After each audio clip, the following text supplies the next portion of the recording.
लग्नाचं लय अवघड झाले आता. मुली झाल्यात कमी त्याच्यामध्ये त्यांना आले डिमांड आणि पुरींच्या आयांना आले मार्केट.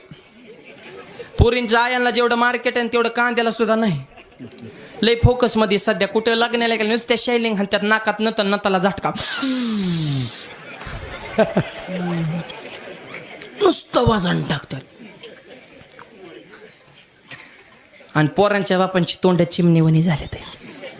पुरीच मिळाना चिव चिव चिव चिव करतात ते नुसते. आणि पुरीच्या आईला फोन करतात पुरीचं बाप. ताई नमस्कार, मी मुलाचा बाप बोलतोय. मग आमच्याकडे मुलगा आहे, तुमच्याकडे मुलगी, बैठक बसवली असते. ते म्हणची आमची मुलगी कोणाला बी द्यायची नाही. हो, मुलगा दिसाय छान पाहिजे, पगार भरपूर पाहिजे, जमीन भरपूर पाहिजे आणि त्याला आई बाप नसले पाहिजे. हा, ते फोन करणारा मला मीच बाप बोलतोय. माझी महिला मंडळ तुमच्या लेकीच्या सुखासाठी दुसऱ्याचा आई बाप मारता का? पोरींच्या आईला वाटतं की आपल्या पोरीला सासरा नसा, हम दो हमारे दो असंच पाहिजे. असं नसतं माझ्या. विचार उच्च ठेवा. ती काय आभाळातून आलं नाही. सगळं तुमच्यासारखं मनाजोगं मिळलं नाही. अपेक्षा थोडा लिमिट. पोरांना सांगतो क्वालिटी ठेवा. डॉक्टर व्हा, इंजिनियर व्हा, IPS व्हा, PSI व्हा, कलेक्टर व्हा, प्रांत व्हा, तलाठी व्हा. जाळण धुरू संघच एका पोरीचं झालं लग्न. सासवाने सुनबाई करा पोळ्या. हे म्हणजे चपातात जमाना पोळ्या कशा करायच्या. त्याने घरी फोन केला मम्मीला. मॉम म्हणली काय काम. हे म्हणले मला आलाय घाम. कारण सासू म्हणजे अनुभव. पोरगी घाबरली म्हणे तिला पोळ्याची येईना ना. आई म्हणली फोनवर नको घाबरून, मी शिकवते तुला पोळ्या. आता मोबाईलवर कोणी पोळ्या शिकवल्या होत्या का?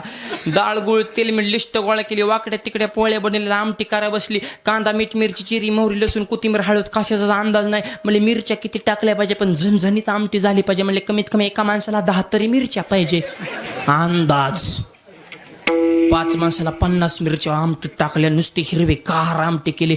म्हातारे किचन खुले त्याले. म्हाताऱ्याने आमटीचा कलर बघितला, कलरवरच क्वालिटी ओळखली. म्हातारी म्हणली मला भुकच नाही. मला रे जेवायच्या मध्ये तुमचं तुम्ही बघून घ्या. पण नवरा नुसत्या उड्याच हाणायचा. बायकोनं भाजी केली, बायकोनं भाजी केली. म्हातारी म्हणली मरची. ते मला गप गाई, तुला तर कळणारच नाही. माझ्या बायकोचं तुला काव कौतुकच नाही. पहाटे 4 वाजल्यापासून स्वयंपाक करते आणि तुला तर तिचं गावा पटणारच नाही. आणि किती मस्त आई म्हणली नको लाका लय मिरच्या टाकल्या ते नको लाका खाऊ. नाही नाही मी खाणार. मग आई म्हणली तू जाणार. पहिलाच घास खाल्ला त्याच्या कानातनच दूर निघाला खर. आणि त्याच्या डोळ्यातनं गळा गळा गळा गळा पाणी घालायला लागलं. आणि त्याची बायको जवळ आली. म्हणजे होय व भाजीत काही कमी जास्त तर नाही ना झालं. ते मला नाही नाही नाही नाही नाही नाही भाजीत जगातच 1 नंबर. म्हणले डोळ्यात कसं काय पाणी आलं. ते मला आनंद असू आनंद असू.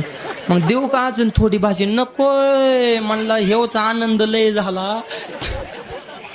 अशा वजनदार राष्ट्रातली माणसे हे काय 500 घेऊन मतदान करणार आहेत का? जरा डोकी जाग्यावर ठेवा रे तुमची. 500 साठी कुठं मतदान एकेत असतात वय. आल्या का कोंबडी 700ला आहे आणि माणूस 500ला मिळतो. तुला 500ची पाहिजे तो मलाच मतदान कर. हे म्हणतो ओके. अरे काय तरा लावली काय तू. शिळी 10,000ला आहे, बोकाड 15ला आहे, बैल लाखाला आणि घोडा 3 लाखाला. माणूस 500ला मिळतो.